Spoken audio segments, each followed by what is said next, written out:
Hello, everyone. Good evening. How are you all? Hello to. Hopefully, you can all hear me. I'll say a big hello to everyone. Yes, Seth Aaron Fletcher. Hope you had a good week. Hi, Seth. How you doing? And we have Nicholas Baines first. He was actually second. Hugo Roon. Hello. Live at 8 p.m. But it's 9 p.m. And David explains it is actually 8 p.m. It is actually 9 p.m. I'm going live. Hugo, he's toked up so much he still can't. He's forgotten how to tell the time. And Niles Life Matter says, I see. Hello, how are you? And David Splendid Isolation. How do you do? Rhiannon Jones, how you doing? Balloons. And Woody Black and Joe Glover, UFO Bro. How you doing? And David Schultz, greetings from hot and humid with a chance of thunderstorms here in Maine. Otherwise, how the hell are you? Well, David, the weather is pretty much the same here right now, believe it or not. But how are you all? Seth asked me how my week was. Pretty good, pretty good. I went to the Dorset Earth Mysteries group, and I did a talk for them there. I did a little presentation. It was filmed. It will be available. Hello, Martin Taylor. How are you doing? You okay, guys? Oh, how's things? It's yeah, I was. It was filmed, so it'll be available. And yeah, I'm actually got a very busy couple of months coming up. On Monday, this is actually going to be the last video I do for probably to at least the middle of next week or the week after next, because I'm going to the Isle of Man on my little trip with the Lapis group. And I'll tell you what, there will be video of that too. Fear not, there will be video of that. I'm well dressed. Some UFOs are real. See, it's actually it sort of vanishes when I do that, but it's actually just some UFOs are real. And I have here my Roswell limited edition hats there. See, yeah. Oh, Hugo says yes. I was correct. I toked up in prep for this broadcast. He is toked up in preparation for this broadcast. You can't watch me unless you're stoned, can you, Hugo? How are you all? Hello, Martin Taylor. How do you do? Yeah, it is World Disclosure Day. Now, Balloons has asked, is this a real holiday? And not officially. No, it's not an official holiday at all. It is simply something that was designed by the. I'll show you a little post I put up earlier. I actually put this up on Panmo Voice.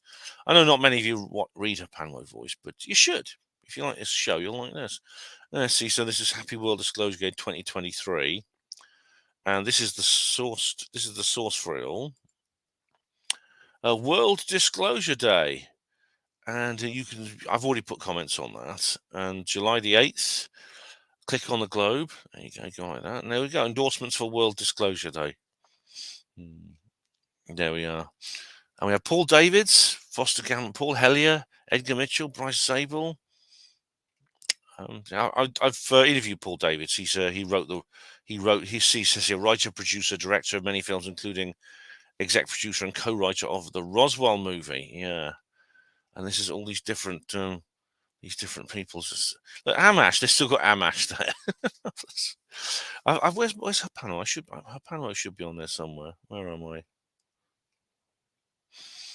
It's not there now. I used to say her panel. Oh no, internationally we are. Where am I? There I am. Yes, her panel. You see that there?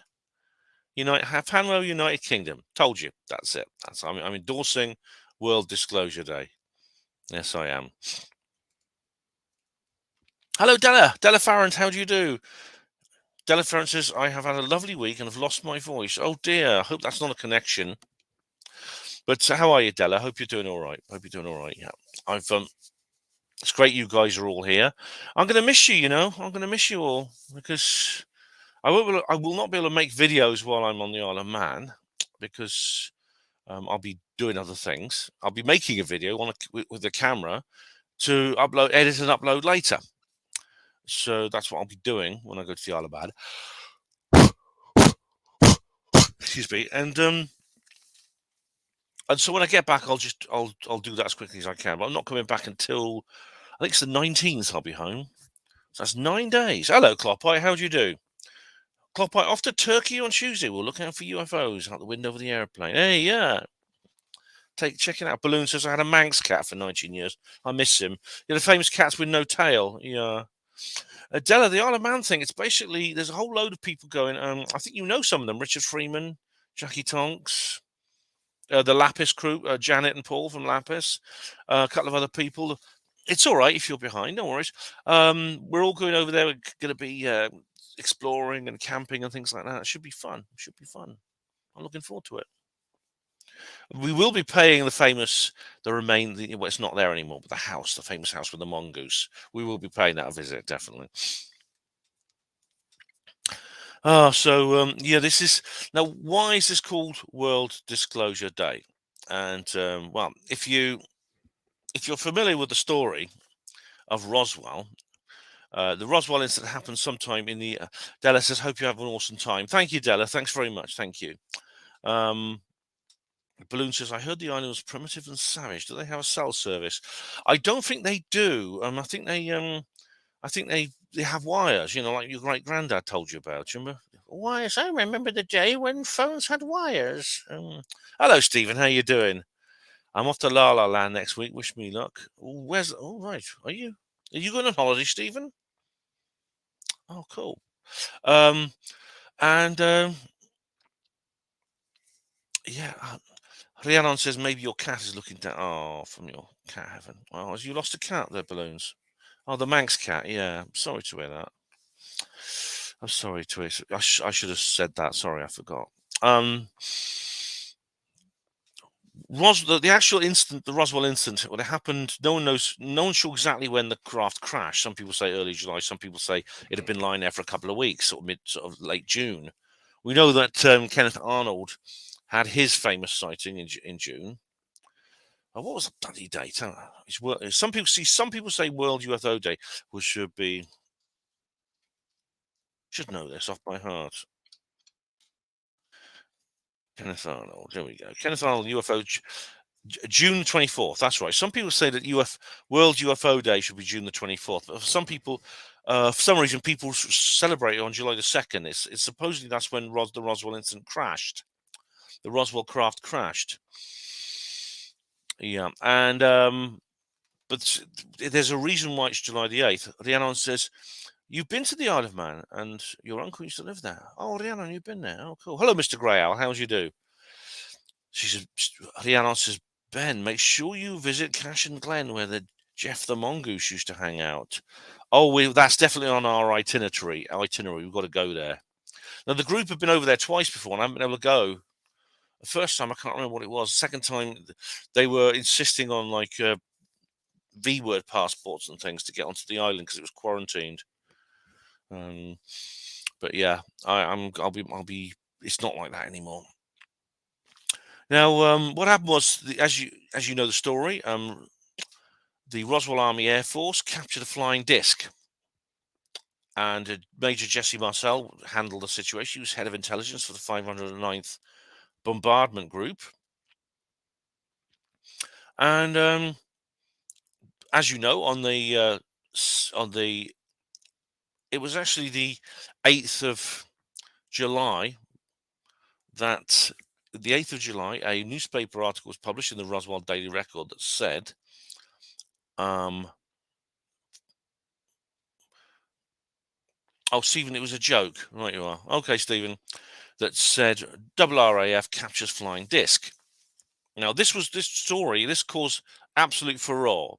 Within just a few hours, basically all the news, almost all the reporters in the world were phoning Roswell trying to get through. I describe it as dramatized in my book, if you want to know, because I based this book on research I did, Roswell Rising, a Novel of Disclosure, where I describe everything that happens in that in fictionalized form. My main character in the book is the person who wrote that article for the Roswell Daily Record. He's a journalist. That's my main character in that book. Clayne Quilly, he's called. Now, this was literally withdrawn. The story was withdrawn very, very quickly. What happened was, excuse me. Jesse Marcel, they decided to make out that Jesse Marcel made a mistake. So they sent him to the 8th Army Air Force headquarters in Fort Worth, Texas, and they photographed him holding up pieces of a weather balloon and said, well, Major Marcel was wrong. He made a mistake. So he, as to quote his character, his characterization in the Roswell movie, played by Kyle MacLachlan in that, he said, I'm going to be the fall guy in this, am I? And he was. They decided to put all the blame on him. And he'd mistaken a weather balloon and thought that it was something from another planet. And then this article was published, as you can see here. General Ramey empties Roswell saucer. Very, very, very funny. I'm sure you'll appreciate that metaphor there. So it's very, very funny indeed. But that's what. So July the 8th. This was released in the Roswell Daily Record the following day, July the 9th. And so literally, what happened was on July the 8th, we literally had willing disclosure, but it was shut down very quickly before I had a chance to go viral, to use modern terminology. All right, David says Mac Brazel found the debris on his ranch in the middle of June and took it. Where was? Hang on, let me find that comment. And only took it in after July the 5th when he heard the story of a crash saucer near Corona. Right, so it happened way back in the middle of June. I see what you mean. Right, you are. And Keith says, yeah, close to the Trinity site. Hello, Keith. How you doing? Wow, thanks, Ben. Yeah, Paola Harris's and Jacques Vallée's new book, Trinity. I've not read it yet, but it talks about UFO activity around the first nuclear bomb tests. This was only a couple of years later than that. Yeah. Now, Snarnock says the deciphered text on Ramey's telegram. That's right. Bill Wood did something very interesting. We'll come on to that, I think. Right, this is it. Mr. Grail, I've just literally been watching this. I think it might have been you who told me about it. Ross Coulthard has been on Project Unity, on the Project Unity channel, and he mentioned one of the reasons the control group won't be able to hide all UFOs is because they have from Congress, is because, I know what the answer is, because, well, he carries on here, one of them is so large, the DOD had to build a building over and around it to conceal it. He said that one is in a country different to the US, but that Congress has been informed of its location. Yeah, he wouldn't. That was really frustrating because the guy who presents the show was saying, "Well, where is it then? Where is it? Let me see. I could find it actually. I've just been watching. I've literally just been watching it. Where is it? There we go. Here we go. Oh, he's made it into a clip. That's handy."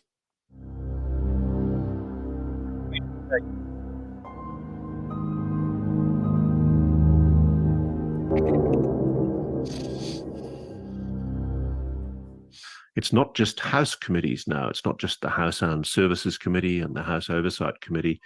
It's now going to be, apparently mid next week, the Senate Armed Services Committee will be sponsoring the exact same language, pushing for UAP transparency, the Gallagher-sponsored amendment on the House side.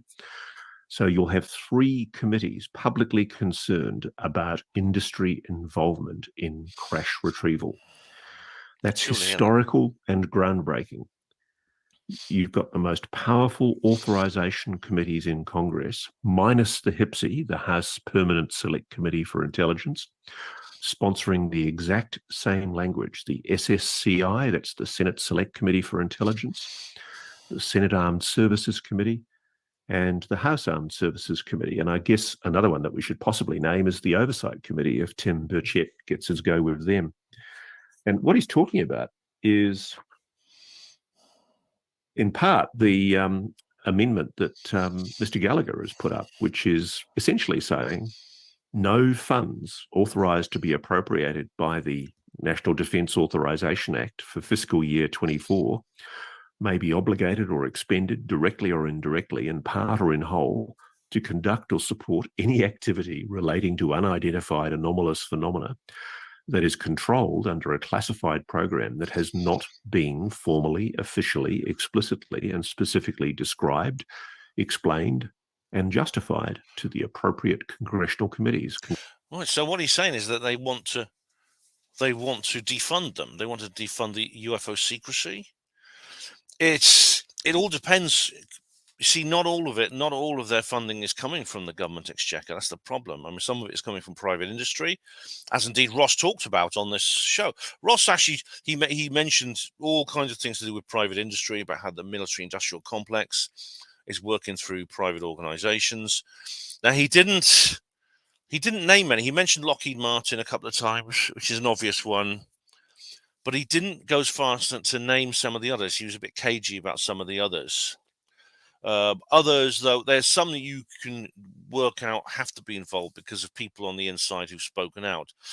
For example, Dr. Irina Scott, whom I've interviewed a couple of times, she worked at the Patel Memorial Institute.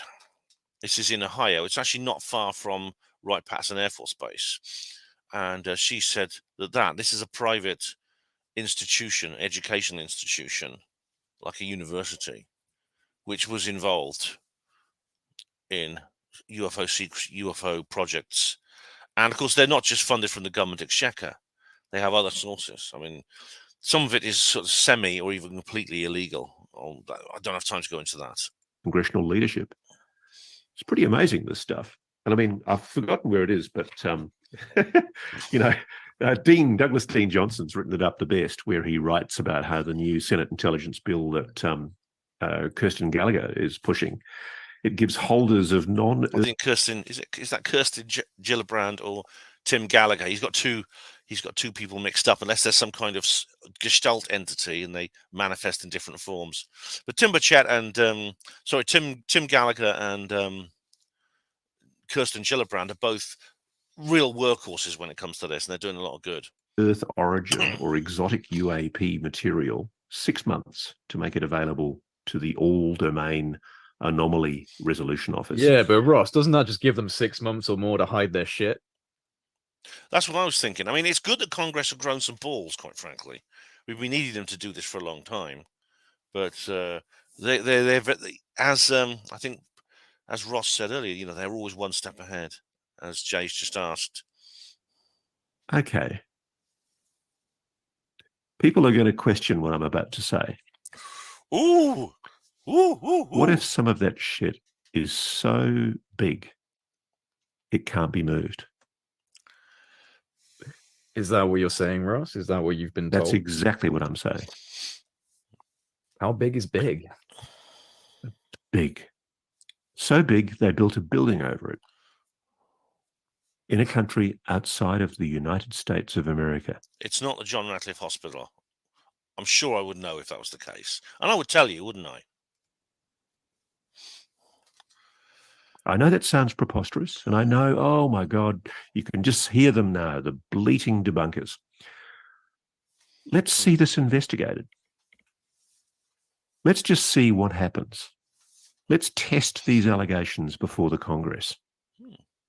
It's very, very easy for people to go, oh, there's no evidence. Oh, my goodness me. Let's just go away and ignore it.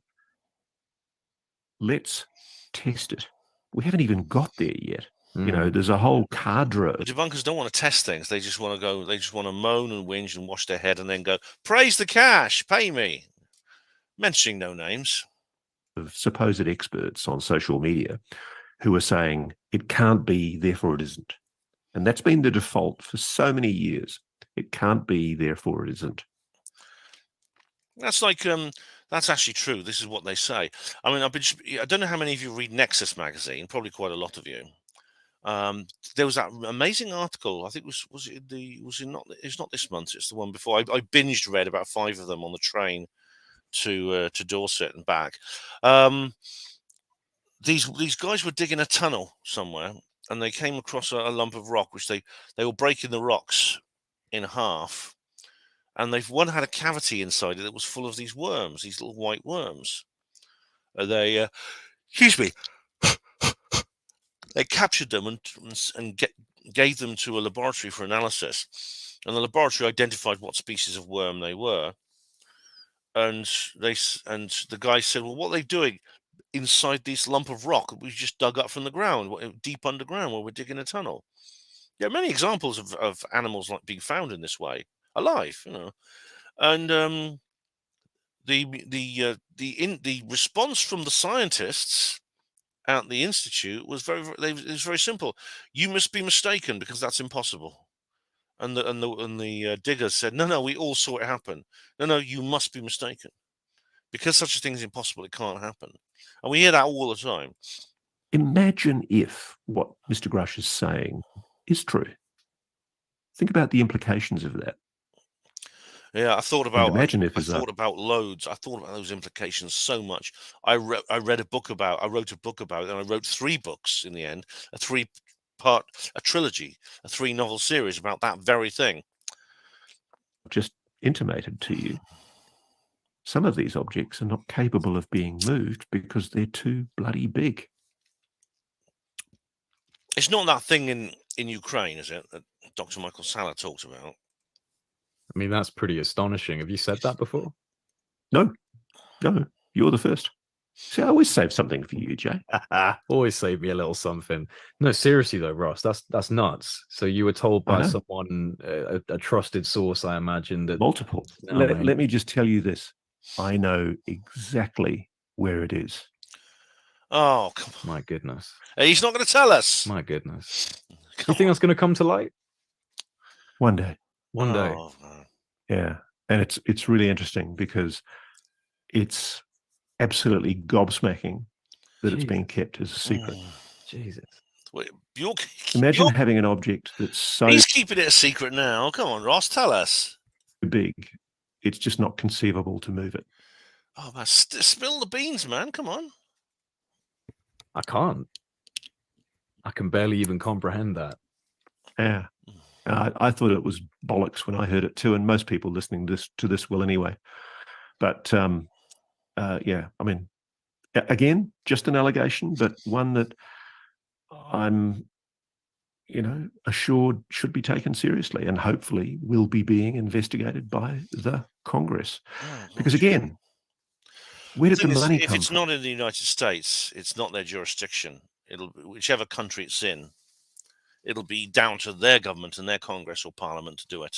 Wrong. What's that money accounted for? The continued security and control of such an object for many decades. Who's paid for that? What programs have paid for that? Has that been disclosed to taxpayers? This is going to be a really fun inquiry if Congress starts doing its job. Yeah. Okay, guys. Yeah, go to the full interview. This is here. Where is it? Oh, it's not in the. Oh, you just go to. It's here. This is the full interview. I was watching this earlier. This is the full thing. Ross Coulthart, the UFO program, insider sources, giant craft, and media stigma and national security. Well, how about that, eh? How about that? Anyway, guys, hello.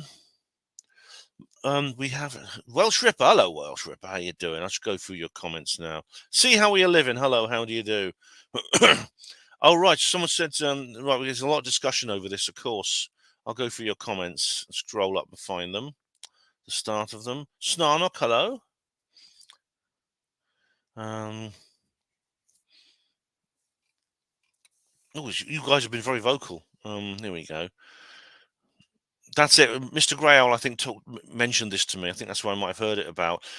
Someone else has mentioned there's another one I've been watching as well, which another review actually told me about, which I've been watching, which is interesting too. That is on Theory of Everything with Kurt J. Mungle, who's a very good interviewer. Yeah. Leon says, if we've taken alien craft and possibly even killed the occupants, I am confused as to why the aliens don't just take us out, since they are clearly vastly superior.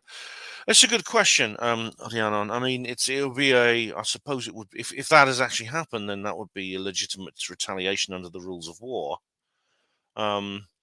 I think that's another reason why people shouldn't do it. I mean, apart from the moral question, which of course is obvious, we shouldn't attack the aliens because we don't know what they will do as a reaction to that. Hello, we have Clopite says, is the BBC being targeted for the same reason? Oh, right. David says, sorry, I should highlight these, unless it's all according to one long-term plan.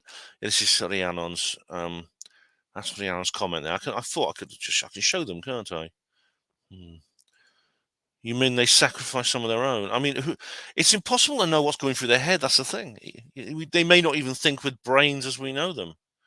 And Rhiannon says, as terrified as I am of them, I don't want to think of aliens being harmed or sacrificed. That's very upsetting. Bless them. I agree. I know that when you have to go out and put the bins out, it's always at the back of your mind, Rhiannon. Yeah. Martin says, I'm very suspicious of all this. I tend to believe dark journalists, Joseph Farrell, Walter Bosley, that it's all a psyopsters. Why and what's the end game intentions? Well, if it is, Martin, that's the question. I mean, I don't think it is a psyop simply because you've got to ask, what's it covering up? If it's covering something up, it's one of these Clown's Day Off fallacy, not Clown's Day Off. It's one of these sort of like the two bank robbers analogy I used. You know, one of them buries his stash in the middle of the woods and doesn't tell anyone. The other one jumps up and down on top of it, saying every time a policeman goes past, he says, "Hey, Mr. Policeman, Mr. Policeman, there's nothing here, right? No stolen cash from a bank robbery, just unicorn bones. Okay, off you go." So that's why I don't think this is. But I mean, I do respect those guys you mentioned, dark journalists. I think they're good guys, all of them. They're very interesting guys. Walter Bosley is a former colleague of what's his name, Richard Doty, but then nobody's perfect. You know. Rhiannon, says David, there's the idea that's been floated many times. Certain types are akin to a drone or servant beings. Yeah, I've heard of that as well. Mr. Grail, and remember back when we were watching Bray and Moultrie in the first round of congressional hearings? What a difference now. Yes, I remember that very well. In fact, I did a live comment. I didn't do a live commentary on it, but I did a commentary over the recording of it. I actually did a video all about it, a live stream, and yeah, it was very interesting.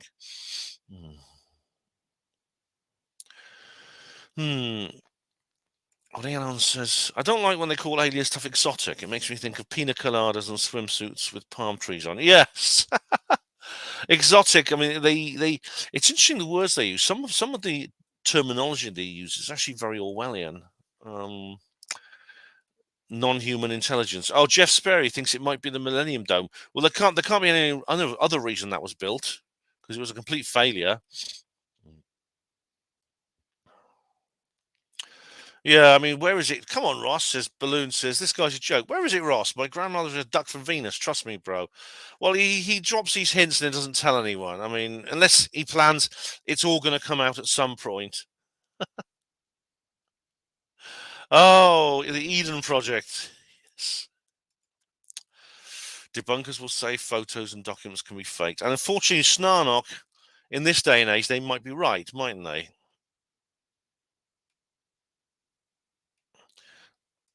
Rhiannon says, I was watching Ross Coulthard today, and he was going on about how he can't understand why the mainstream media doesn't ask serious questions about UFOs.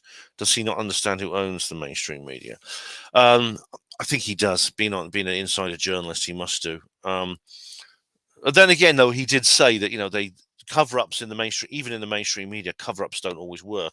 He mentioned Woodward and Bernstein and their scoop on Richard Nixon, the president. First, that nothing happened with that. It was suppressed, but it eventually broke out. It became a massive issue, and resulted in the Watergate scandal, which led to the resignation of the president. Balloons, aliens are really maybe, but these grifters don't know anything about it. I don't know who you mean specifically. There are people who don't know. Now, See How We're Living says something interesting. Speculation on UFO Twitter has said South Korea in the mountains and Pine Gap. Right, that would be very interesting. And Pine Gap would be very appropriate because it already has an underground base there. So in that case, then the UFO would be on top of that base. We'll have a look at UFO Twitter in a minute. Yeah, this is it. Everyone watch where Ross Coulthard goes on his holidays. Yes, that's the thing to do if he actually takes holidays. And as David mentions that the there's a possibility here that the grey aliens might be some kind of artificial life form. Was it PGLF, to quote Miles, program generated life form? Snarnock, Greer mentioned that a huge object is in South Korea. Maybe Ross was referring to that. Oh, right. The only huge object Greer knows about is his ball sack. Oh, what's happened there? All right.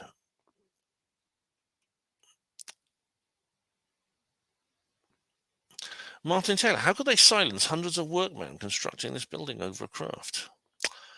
Well, they could say something like, "That's not what it looks like, guys. It's a novelty piece. We were going to build a theme park here and changed our minds."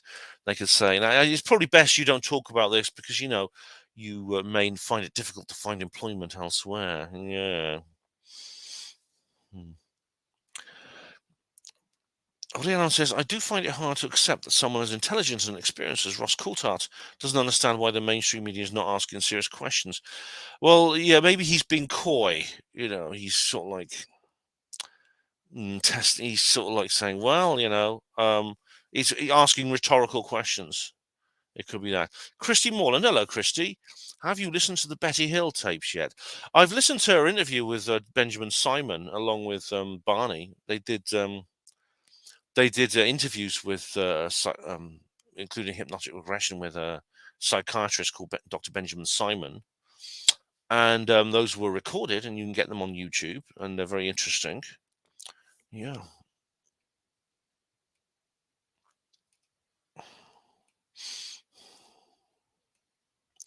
Okay. I'm going to have to skip some of your comments, guys. Sorry about that. There's too many, but thanks. Balloon says, "There's nothing wrong with your enthusiasm for aliens, but that doesn't mean everyone who says they have an alien secret is telling the truth." Absolutely not. I don't believe all of them. Someone once told me there'd been a UFO crash near Banbury, and turns out he was being he was pulling my leg. And I worked that out pretty quickly. Hello, Col. How do you do? How many other military intelligence or journalistic whistleblowers have there been over the decades? Nothing has ever materialized. Have you all seen the movie Mirage Men? Same thing here. Yes, I have. I've seen Mirage Men, Cole. In fact, I've done an entire review of Mirage Men on Hapanmo Voice. And it actually features Walter Bosley, yeah. But I think the central thesis is wrong. The central thesis to Mirage Men is incorrect. And I discussed this with Mark Pilkington. He's essentially saying that the governments are trying to cover up secrets by drawing people's attention towards them, which is absurd. It would think how it could backfire. Think how easily and badly it could backfire. I mean, it's literally like a bank robber robbing a bank, burying his stolen money, and then like putting on a face mask and a striped jersey, and every time a police car drives past, he goes, "Policeman, policeman, over here. There's just unicorn bones buried here, guys. Okay, no stolen cash. Honest. That's not how you keep secrets." Walter Bosley was an intel agent. Yes, he was. Yes, he was. He's an interesting chap, actually. I don't like I said. I know he was a colleague of Doty, but then doesn't necessarily mean.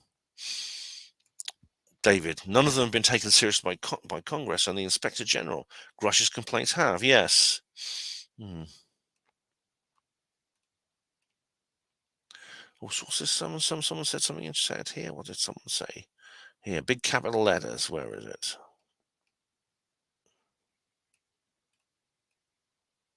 Thank goodness I've got these bloody glasses. Ben, Ross is going to Egypt. He is. Yes, Martin, that's right. He told the guy in Project Unity, Jay, he says he's going to be in Egypt.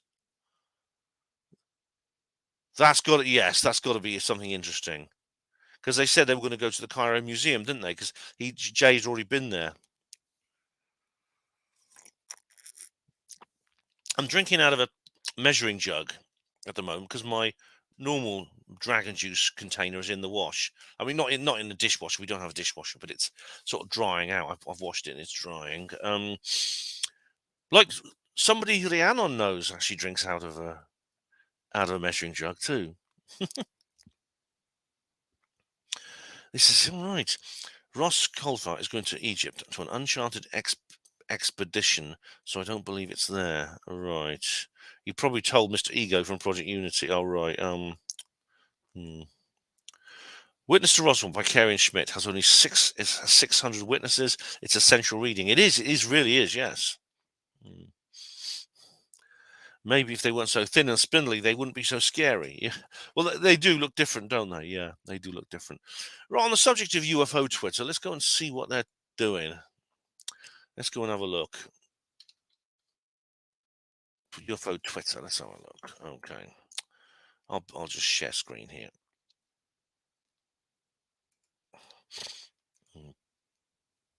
And here's this is what we've just been watching. Oh, it's just 7 seconds. Big. So big they built a building over it. Right, How big is big? Oh, here we go. Mick West. Now UFO Twitter is busy speculating which large round building is actually a cover for a giant UFO that nobody noticed gently crash in a large populated area. Of course, oh god, everyone's saying this. It's going to be something we didn't expect. I bet it is. Dr. Diana Pasulka says there's a secret portion of the United States space program. Yep, the secret space program, of course. Philosopher who's a philosophy of language, and so she was really interesting because her father worked for what she calls the unacknowledged space program, and she used to call it this secret space program.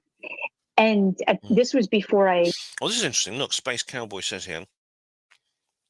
We held the first meeting of attorneys yesterday with Danny Sheehan and Derek Garcia. We're preparing to file lawsuits against contractors that are holding anomalous tech imminently.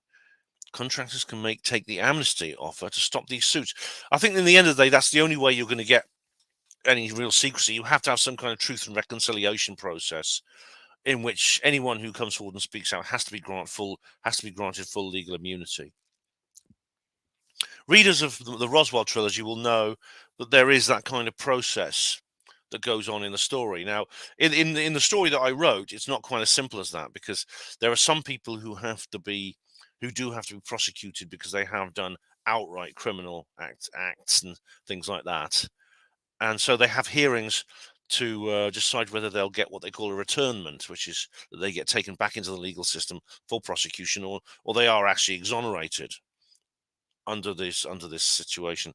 Now, here we go. What's this here? I've discovered the building that Ross Coulthart. It's your right, South Korea. My goodness, what's this thing? Oh my goodness. It's been hidden in plain sight. It's been there for 50 years. Its purported function as a radio station, yet the presence of armed military guards raises suspicions. That reminds me of that place in. Do you remember in the Nottinghamshire, the place where the craft came down? And there's gamekeepers and things there to keep people away. Here we go. The height of the building is 12 feet tall, based on the shadow. Well, it depends on the time of day, doesn't it? This doesn't mean the housed object is 12 feet tall, because it could be sunken into the ground. Oh, you're right. This is exactly what it is. Everyone's saying it's thing in South Korea. All right, let's go through here. Oh, here it is. That's not 12 feet tall.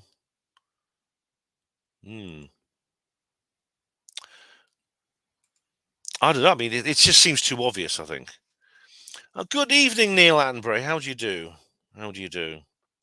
Alien Biker. Bit late. No, not to worry. Summoning UFOs in the desert. Going to Egypt. Greer doesn't know when to quit. Is Greer doing that, is he?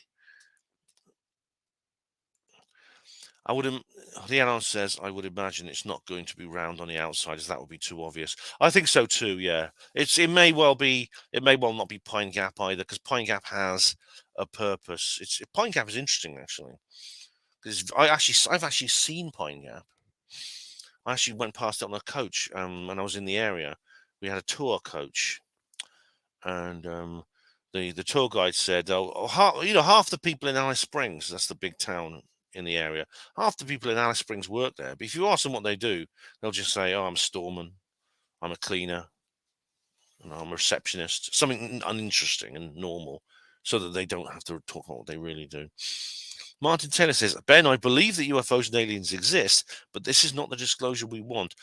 Martin, this is what we have to be on our guard against the possibility of fake disclosure of some kind or another, either as covering up something else, or to initiate perhaps the fake alien invasion scenario that we've talked about before.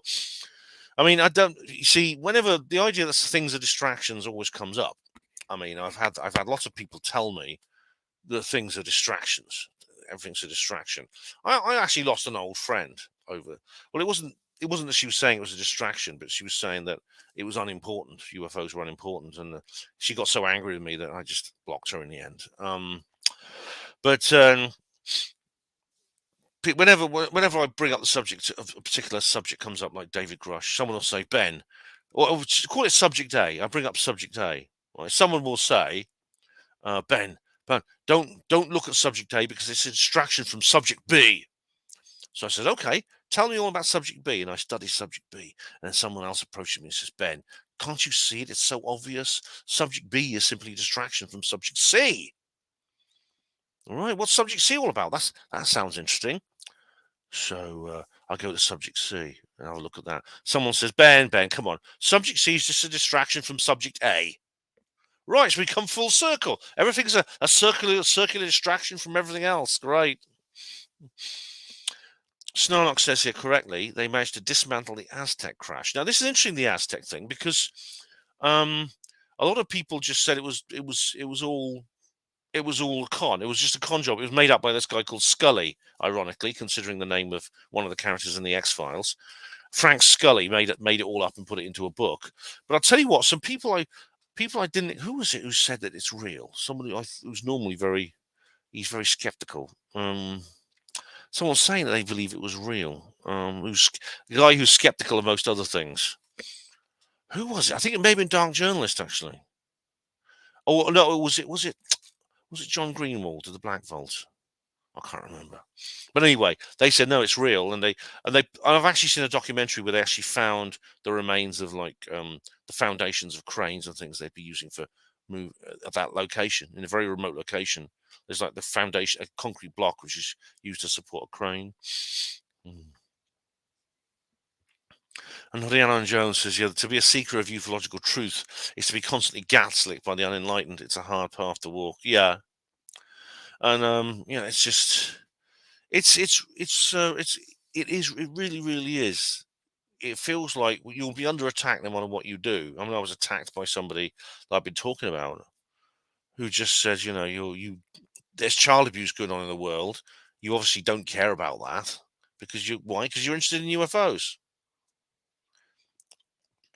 I think it's there are some people in the truth movement, in the anti-New World Order conspiracy, who are actually very, very doctrinaire.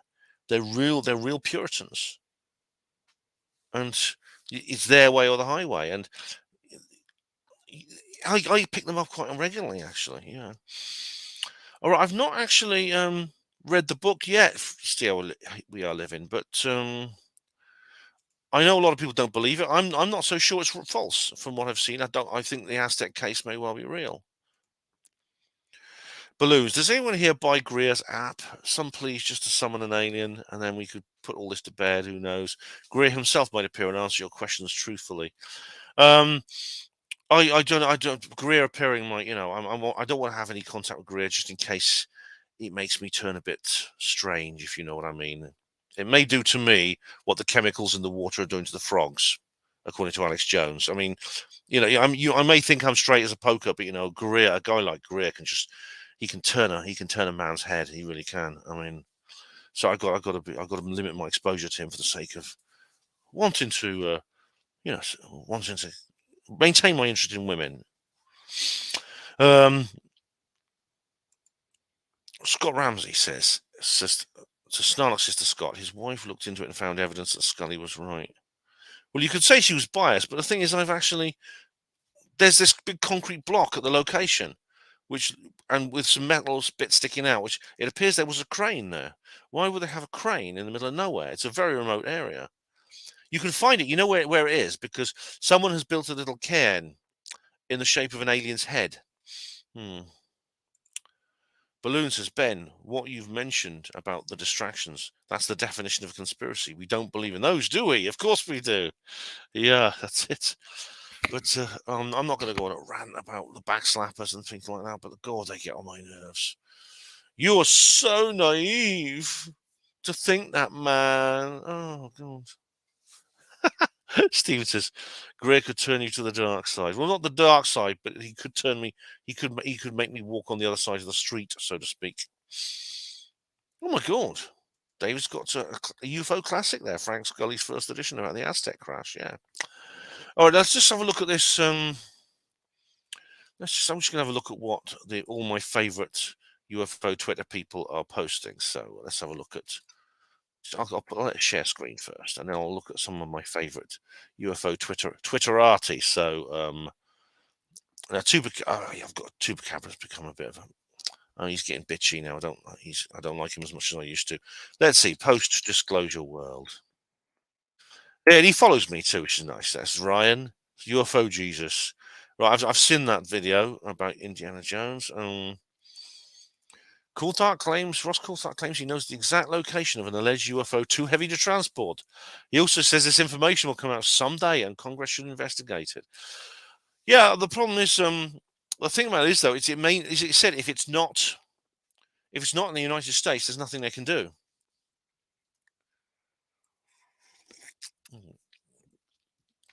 If Ross knows this, then presumably others do also, and he's given us more information, probably worth recognizing this. Either way, if he believes this will eventually come out, I'm not persuaded by the argument, then he must be the one to drop this information right now. I mean, a lot of people, I suppose, are saying, why don't you just tell us, Ross? What we have here. Daniel Elizondo, any relation? Chris Mellon. I'll have a look at Chris Mellon in a minute. Because I've been away, I haven't been able to keep up on a lot of all this. Oh, this is This is more links. I'll never be able to catch up with all this stuff. I never will because it's too much. I think this is. Oh, that was from last year's congressional hearing, isn't it? From the briefing. UFO claims demand skepticism. Oh, who's this? Newsweek. Dylan Guthrie, never heard of him. That's Tim Gallagher. Oh, I don't have time to read all this, but I'll go down a bit more. All right, I think we're getting to the point when I start liking things. You'll know that. Oh, that's good, Kurt J. Mungle. That's a good interview. I've just been watching that, and there we go. We got to life. Let's have a look at who else is there. Let's have a look at Ross himself. See what he says.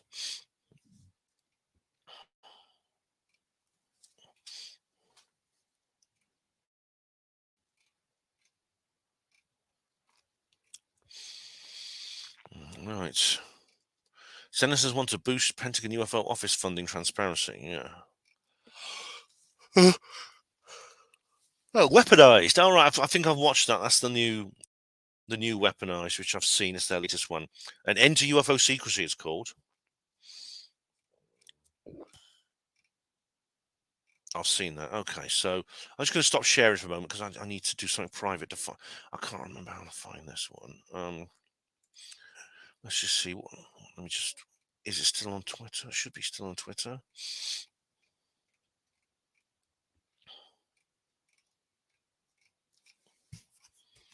Be a sec, guys. It's when you go away just for 2 days. It's like all kinds of things happen, and it's like I can never keep up with it.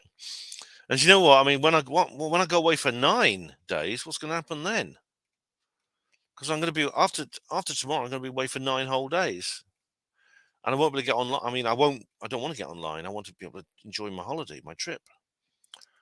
But anyway, let's have a look at Kelly, the UFO, what's it called? The UFO rabbit hole. She does a really good radio show, which I'm interested in. She was on News Nation. Yeah, this is her on News Nation there, being interviewed. So you can check that out. And she's got here with this thing with Daniel Elizondo, who, as I said, is he a relation? It's researcher author. Is that his real name? What else you got here? She's retweeted Chris Mellon as well, so I'll check that out in a minute. July the 7th. And this is her show here. Right.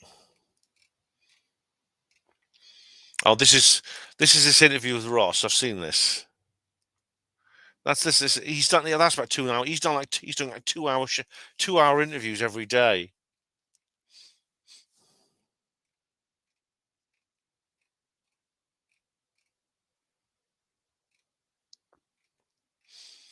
So I'm going to stop at some point because I could spend 4 or 5 hours going through all this, and I don't have to, I'm not going to do that. I'll stop and I'll just deal with your questions in a minute. Okay, I think that's Kelly there that is Kelly on News Nation. Yeah, News Nation seem to be like cornering the market on this, don't they? That's Rubio coming out, one of the so-called Big Eight, one of the was it the Gang of Eight? Now this is interesting that he came out with this. Actually, I think I might play this actually. That perhaps he's referring to.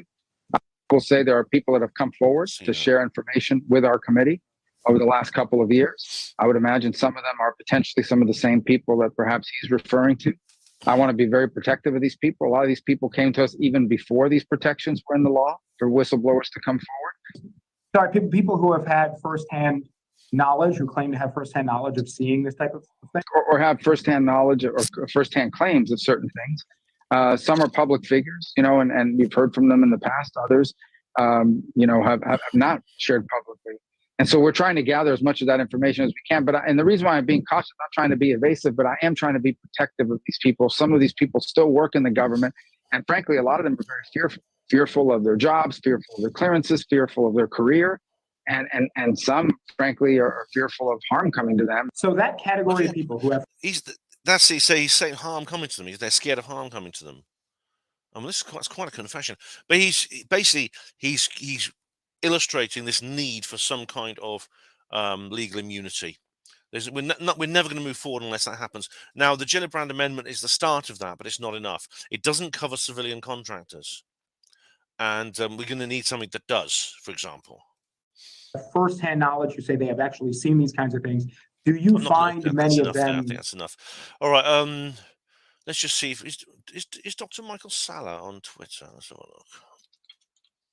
Because I know I've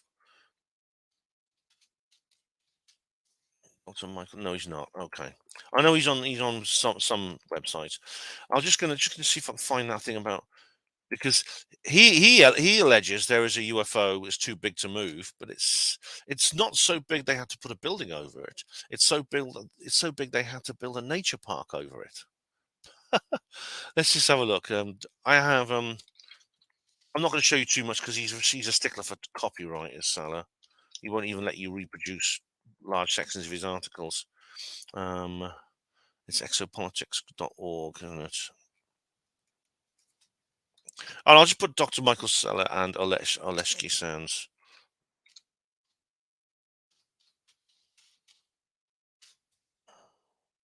Oleshki Sands. There we go. Right. Buried Ukrainian space ark. Here we go. This is not on him. This is someone else. Go away. Buried Ukrainian space ark incurs and activates so Russia takes over. Right, this is. I won't play this because it's quite a long one. All right, I've not heard this one actually. I don't think. No, it's not. Okay. I'll just repeat what he said. He said basically there is like literally a very large spacecraft buried under the ground near Kherson in Ukraine, and that one of the reasons for the Russian what people call it, they call it an invasion. I call it a liberation.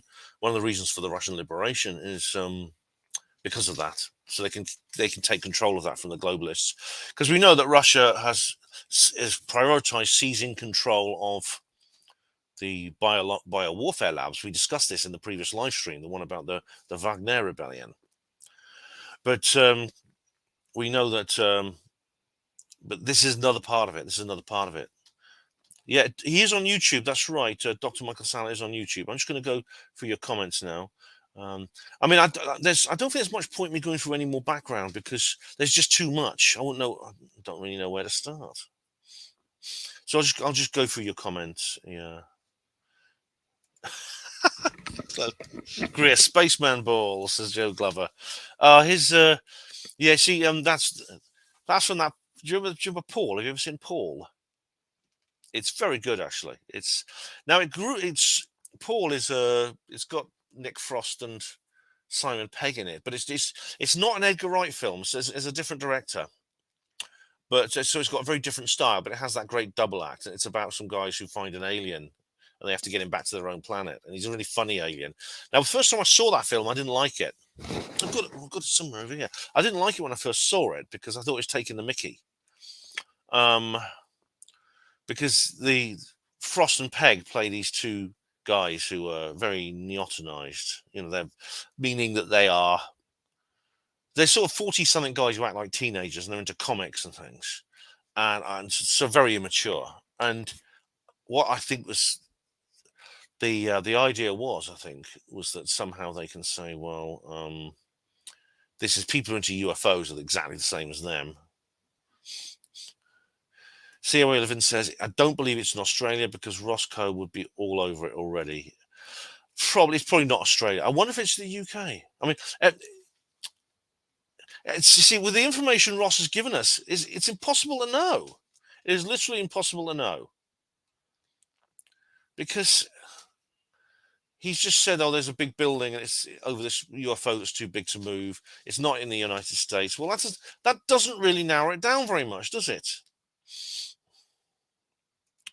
Della says, aliens terrify me. I've never wanted to see a UFO because I don't want to. Right. I think if I met aliens, I mean, I might have already done so. I mean, remember my missing time experience? I mean, if that would scare me, it would. I mean, I'd be very scared to see those creatures. Yeah, I would. I think I've gone a bit further here. Here we go.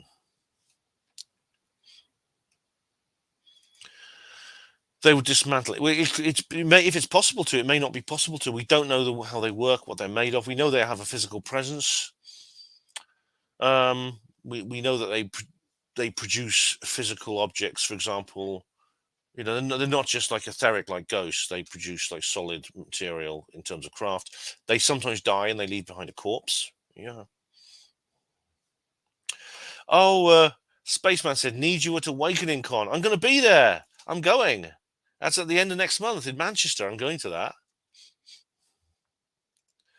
Jeff says there's a lot of charlatans out there. There are. But the problem is, like, the skeptics tend to say we think we all are that, or we're either charlatans or we're all duped by charlatans.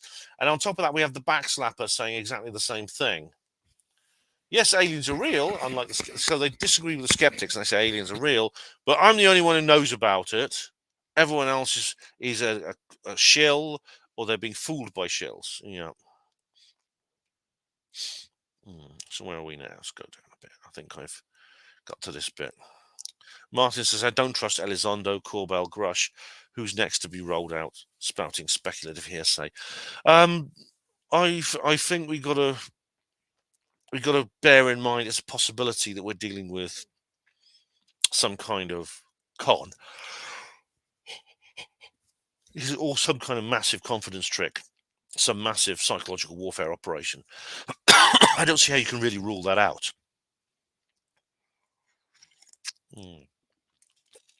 But at the same time, if this is for real, it's an opportunity we can't afford to miss. So if we do the backslapping thing and we just take the paradigm of prevention and we say, yeah, everything's fake, everything except me and Andrew Johnson are fake. All right, we do that. then we miss that opportunity. We can't afford to do that. So we have to tread a narrow path, I think, between excessive cynicism and excessive naivety. I don't know how many of you saw, there was a brilliant article, actually. And it's brilliant because partly because the person who wrote it, who is someone who receives a lot of scorn in this world. And I did my own review of it here. I'll just show it to you. So by all means, it's called This Is Lou. It's by all means, by all means read this. This is on Panama Voice. But it's about this article here by Christina Gomez. There we are. Who is Lou? No, who are you? And this is very good. This is a really, really good article by this young expert. And it's because Christina, and I mean, I think I've said it before. I think, if I was her dad, I'd be very proud of her because she's only young and she's a real old head on young shoulders. And her program, she does this really good program, and she has this positivity, which of course means that the backslappers are always having a go at her. They're always saying, "Oh, she's a silly little girl. She's naive. She's sweet, but she just doesn't know things. She's naive in a nice way." And all these other horrible, patronising, condescending shitbags that they are, and they keep saying this about Christina. But the actual points she makes, about Lou Elizondo are absolutely correct. And as she quite rightly says here, if he isn't a peerless master of disclosure and at the tip of our truth-seeking spear, a guru of confirmation for all our suspicions about the gatekeepers in the house of smoke and mirrors, conforming to our very expectations and every desire, then by gosh, we'll cancel him. Yeah, right. Get over yourselves.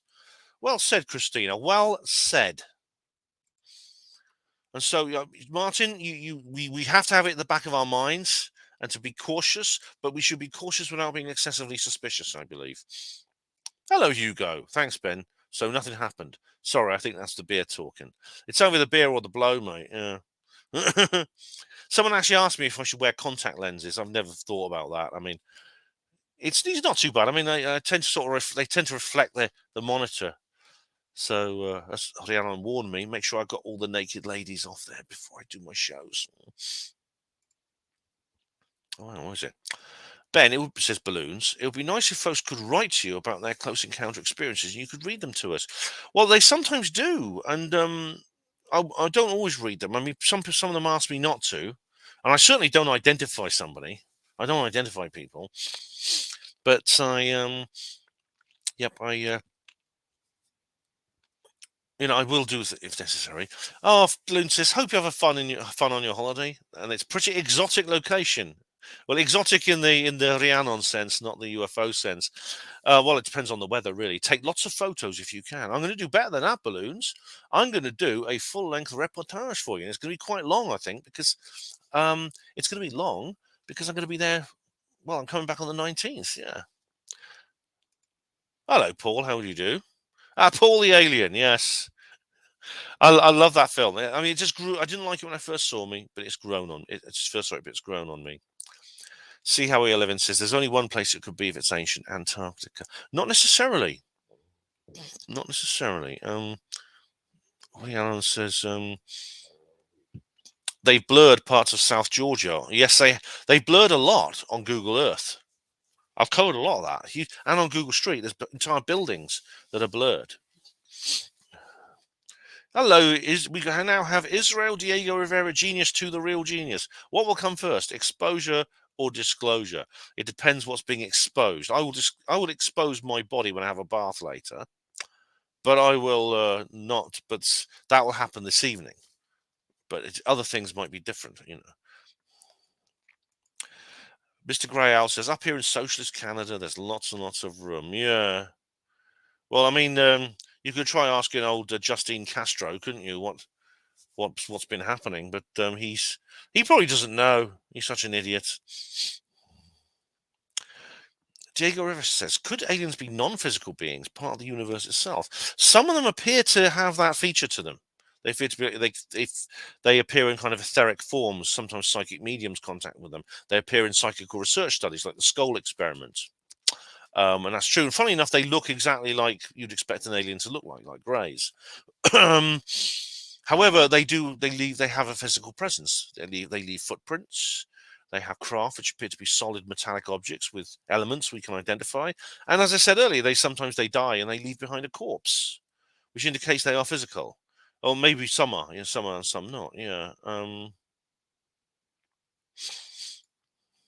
All right, Hugo says it's not the beer and not the blow that makes me antagonistic. It's the beer that makes you antagonistic. Okay. Yeah, but alcohol does that more, yeah. Jay Lee, why no UFO Truth Magazine conference? Gary's decided to stop them for the time being. Stephen says aliens are the New World Order, demonic and robotic. Some of them might be, not all of them, I think. Balloons.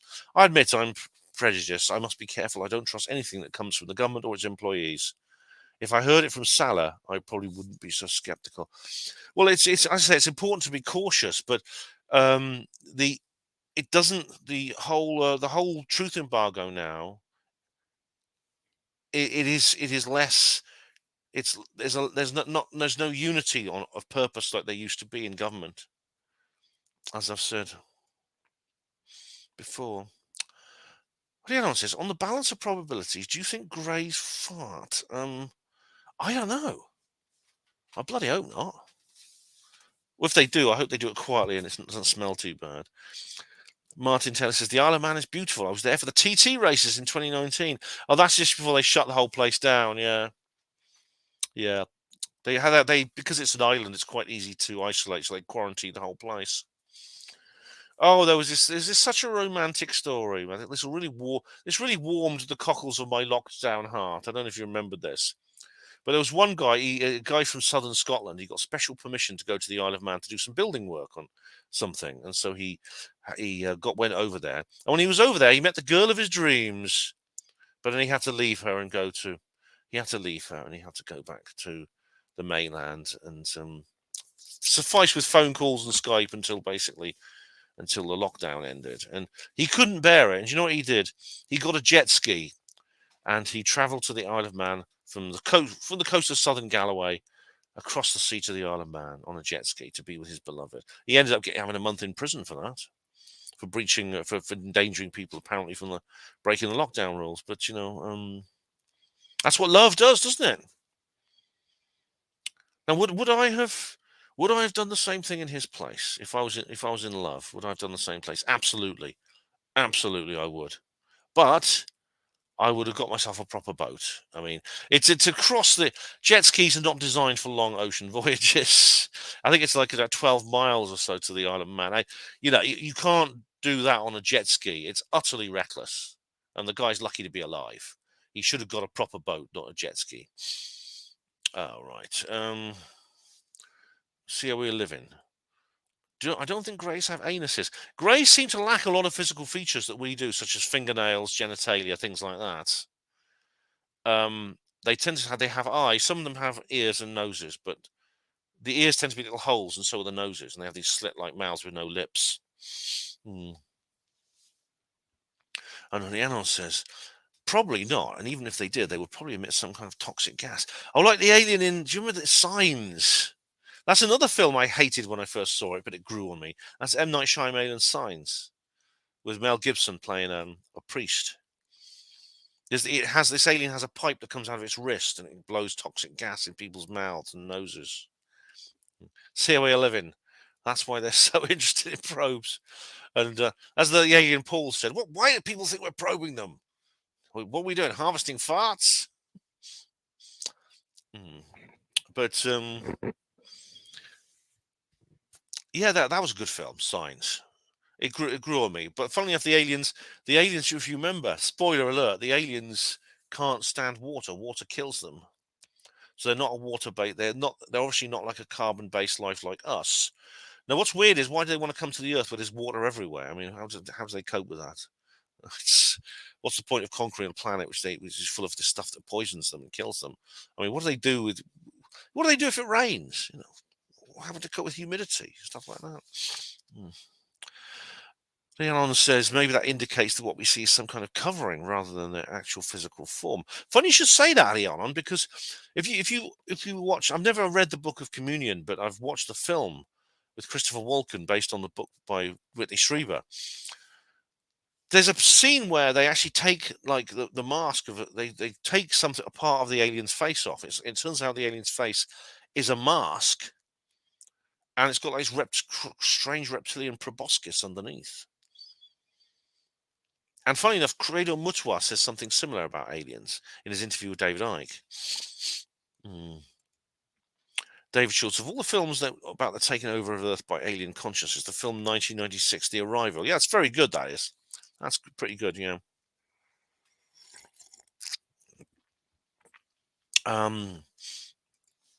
Good news for me, says Leanne. There's a big puddle of water where I put the bins away. Yeah, you can always go out with a hose pipe. If the aliens from that film come down, you can go, I've got a hose pipe and I'm not afraid to use it. All these stories are from Stargate. David Schultz says, I like The Arrival too. I've not seen the second one. I've only seen the first one. That's pretty good.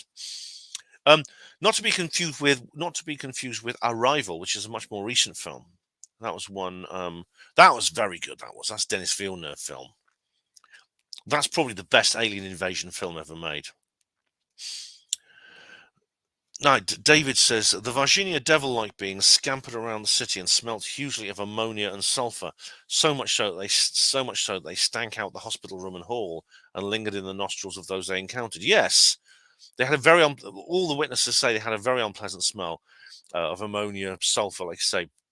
And indeed, See How We Are Living said it once here. I read a report that that's talking about the aliens that absorb things through their skin.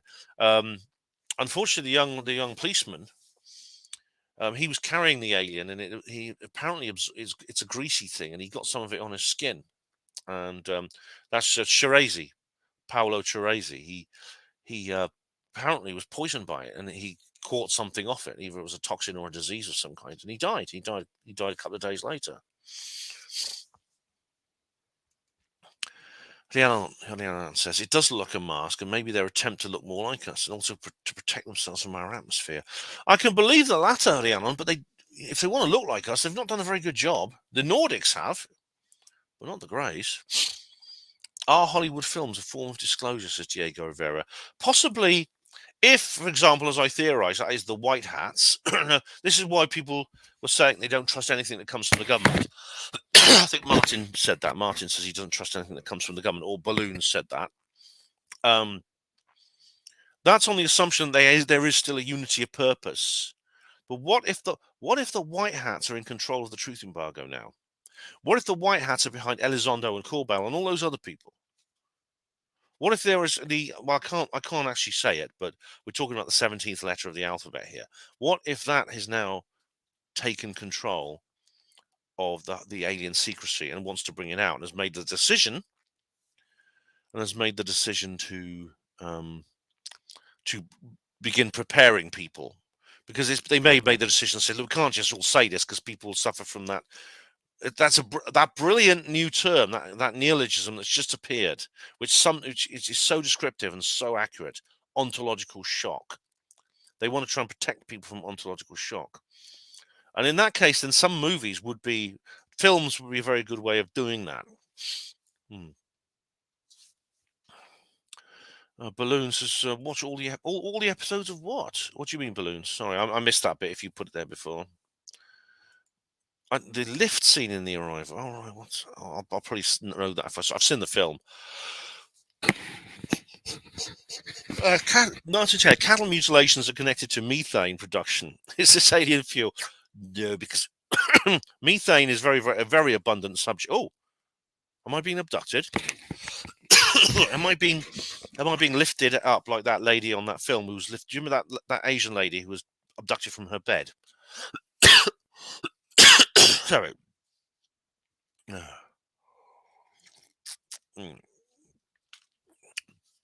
Methane is an extremely abundant substance on Earth, and it's also been detected on other planets. It's been present on. It's actually present on Mars, which is interesting because it is a life signature. Sorry, I've got this bloody.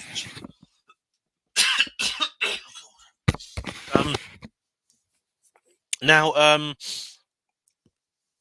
so they wouldn't need to see all the theories to do with the cattle mutilation thing just don't make any sense. You don't need to say, well, they're taking DNA. Well, you don't need to abduct a cow and do all these things to it and throw it back to be found by the farmer to take DNA. You just need a single cell actually to get DNA. What's happening to me? Is this bloody camera messing around? I might have to get a new webcam. E-Man Poor Dima, how'd you do? I've never been much interested in ufology, but I read his Scott Rogo book where he argued it's mostly paranormal, and I agree. Some of there are paranormal phenomena which appear. I'm sinking down. That appear to resemble UFOs, but it's in no way does it explain the whole phenomenon. As neither does PSYOP, E-Man. Snarnox says, if aliens interacted with us, how would mental privacy work? Yeah, that's well, if people describe them as being able to speak in their minds, does that mean they can read our thoughts? I hope not. I don't want people reading my thoughts, and if you knew what my thoughts were, you wouldn't want to either. E-Man says, oops. Oh, bloody heck, what's happened now? Is my camera gone? Oh, shit. Hello? Oh, sorry, guys. Settings. Camera.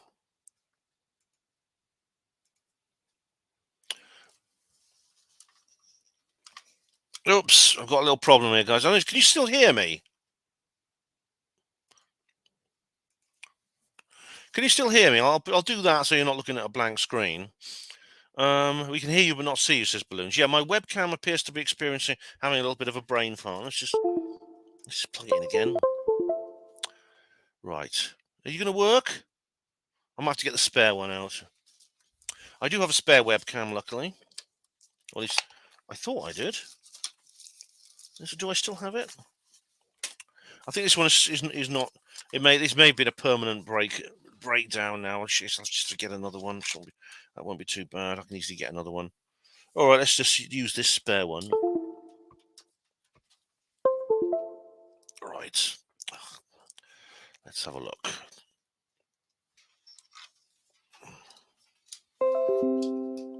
Setting up a device. Good. All right. Okay. I have to slightly different angle. I'll have to use a different angle. Right. Hang on. Right. Okay. Let's have a look. All right. Now then, settings. Microsoft Live Cam. Is it going to work?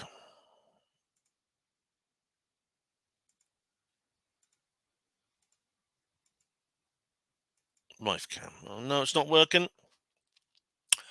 Oh dear. Okay, no worries. I will. I'll just find a pretty picture for us to look at.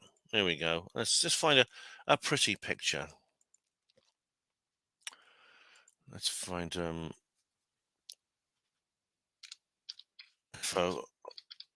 I'll look. Oh, UFO Aleshki Sands. See if there's a picture of the UFO under Aleshki Sands. Let's have a look. Right. Yeah. This is Aleshki Sands. Anyway, did Russia destroy UFO? That's a good one. I'll tell you, just look at these pictures. Look at these pictures for a while. Oops. There we are. I can't read the damn comments. All right. Yeah, but it seems I've got webcam problems, and in fact, neither of my webcams seems to work. The new one doesn't work either. OBS virtual camera, no. Microsoft Live Cam, nope. That's annoying. Anyway, I'll just. And yeah, it's just after I've been glitching. Stephen says, "You've been hacked, Mr. Jones." Well, yeah. It's like the device is dropping out your PC. Yeah, I can hear it bleeping in my ears to say that it's been connected or not connected. But thanks. So you can hear me. That's the main thing.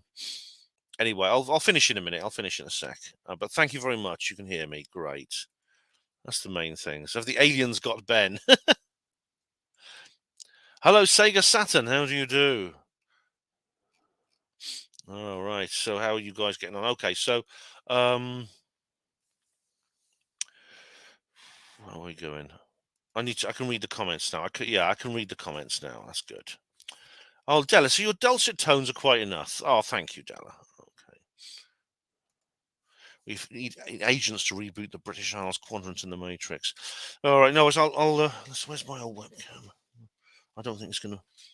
I'm going to try plugging the old one in just briefly and see if maybe it'll come back. But I can... I must say... Oops. What's that? Right. Oh, was I just... No, I didn't plug that out. No. Can you hear me? I haven't gone quiet, have I? Settings. Right. Settings. Audio. Hello. Testing. Yep, you can hear. Yep, you can still hear me. That's good. It's like with Richard. Yep. Thanks, Tolkien Study. You can hear me. Great, mate. Great. I'm going to try just once more with the original webcam, which is much better actually. And if it doesn't work, I'm just going to have to get a new one. I will just have to simply get a new one, which is they're quite cheap and easy to get hold of. So hopefully, I mean, I'm not going to be able to do I won't be doing a video now for a couple of weeks anyway. Right, right. Now, is it going to be a good camera and work? Camera. Let's just see let webcam. No, it's not. Okay. No worries, guys. I just want to say hello to Tolkien Study, who's arrived. Thank you very much. And Della says here, please telephone me once on the hour and let me know they haven't taken you. I'll try to reassure you. I mean, I'm going to be on the Isle of Man. I mean, unfortunately, if I disappear from there, probably no one will ever know, will they? But I'll tell you what, I'll just let David Polides know where I am. Yeah, I'll try taking the webcam out of the USB port and putting it back in. Yeah, I've just done that, and unfortunately, it doesn't. Yeah, it doesn't. No, sometimes I fiddle with. I think there's a loose wire at the back, which is the problem. But then you can hear it plug. It seems to be plugged in. It's made the noise it makes when you plug it in, which is annoying. It may even be a software problem because the other cameras worked as well. But thanks, Liana. There we go. Oh, not ChatGPT. I'm not going to go into ChatGPT. I think that USB sound is the beginning of the Thunderbirds theme. Yeah, yeah. That's right. The aliens would easily be able to access their internet with their advanced technology. Well, yeah. I mean, look. Let's face it. I mean, they knew where David Fravor and the other pilots were going to meet, wasn't there? Balloon says, "Did you watch Hitchhiker's Guide to the Galaxy?" Yeah, I've watched the TV series, the film, and I've read the book, all 5, the trilogy of 5. I've read all of it. I think the book and TV series were really good. The film I didn't think much of. Wasn't that good. Hello, Jamie. How? Good evening. I'm going to finish soon, Jamie. Sorry, Balloons. If you punch it, I'm tempted to give it a whack.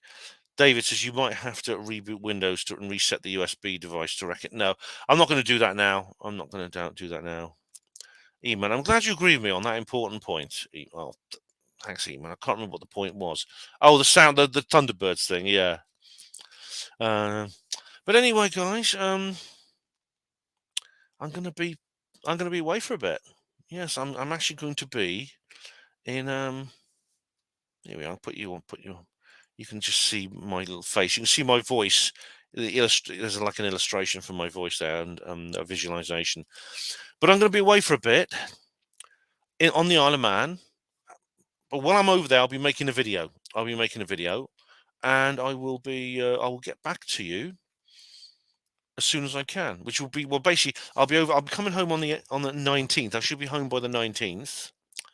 And from there, I will edit my video. The video may well be several parts because I'm going to be over there a long time. I'm taking I got my new I got my new my new camcorder, and my new camcorder, and I've got 2 chips that go with it. So that's like up to 16 hours I can record. Bloody heck! So if the mongoose turns up, if Jeff the mongoose turns up, I will make sure I film him when he turns up. Mr. Grouse, usually if you wiggle the wire, but don't jiggle it. Wiggle it, don't jiggle it. All right, wiggle it, don't jiggle it. Wiggle it, don't jiggle it. David is mentioned here. Another great film about the taking over of an alien consciousness, which could be happening now. Is I right? Is the invasion of the body snatchers? Yes. Funnily enough, the remake of that was not too bad. There was a remake made in the 70s on that, which is surprisingly good. Scared the bloody sweet dry living crap out of me, I'll tell you. The original though is good. I mean, it's very rare that a remake is any good, but yeah, it was good. Della says, "Hope you have a lovely time on Pulsating Orb." Yeah, it's a mystical place, isn't it, the Isle of Man? Yeah. Snarnock says, "I'm looking forward to Third Rail." Yeah. Oh, thanks. Unfortunately, Trevor and I couldn't do one because we couldn't do one last week, and we couldn't do one this week either. It's basically because of this, because I'm going away. And Trevor and I did discuss maybe pre-recording one tomorrow, but I just don't have time because I've got to do the gas spanner, you see. Well, here Anon says, "I think Ben might enjoy being referred to as a pulsating orb." I've been called worse things, here, Anon. Yeah, so I want to say a big thank you to everyone who's posted. I want to say thank you to Rhiannon Jones, Eamon Padima, Snarnock, Della Farrant, David Schultz, Mr. Grey Owl, David Splendid Isolation, Balloons, Jamie Howell, I said Mr. Grey Owl, didn't I?